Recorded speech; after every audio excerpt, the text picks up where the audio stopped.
O'tiringlar. Keraksiz daftar kitoblarimizni chekkaga qo'yib, bugungi sanamiz 28-sentyabr. Mavzu nazorat ishi. Vaalaykum assalom. Nimaga kech qolding? Boshqa qaytarmasdan o'tir. Daftar kitoblarimiz chekkaga olib, bitta daftarni ochib tez yozamiz.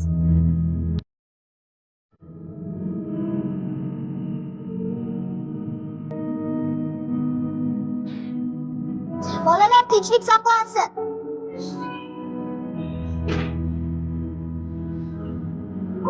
Bolalar darsga qarab keryapsizlar, tinchlik saqlansin.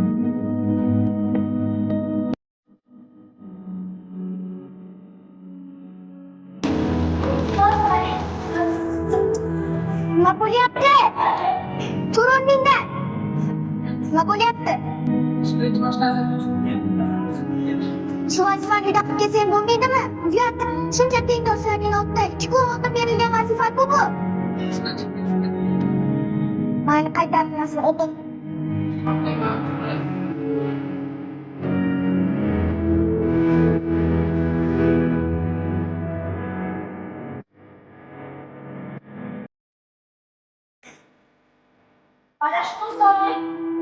Assalomu alaykum. Yaxshimisizlar? Farzandimga qanaqa forma kelyapti? Nima haqqingiz bor bu narsani qaytib olishga? Ta'til berasizmi? Siz o'rtab qo'ysizlar farzandni bir narsani chiqarib olishga. Siz to'xtatmamda sharmanda qilishga. Nima haqqingiz bor? Qani direktor chaqirib menga jarayon pullarini bersa, kerak bo'lsa, yilga berasiz, tarbiyadan berasiz. To'g'rimi? Nima haqqingiz bor? Siz o'rtab yetib qo'ysizlar, katta qo'ysizlar. Nima haqqingiz bor? Bular Xolos hokimizmanda farzandimni darsdan qaytib oldi. Nima haqqi bor? O'stirib tarbiyalab berib qo'ydimi? Shuni o'qiyotgan bo'lsani bo'shab ketsin. Juda ko'p tarbiya qo'yib ko'rdik.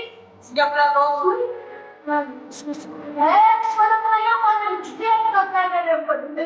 Nima o'quvchilar sizga?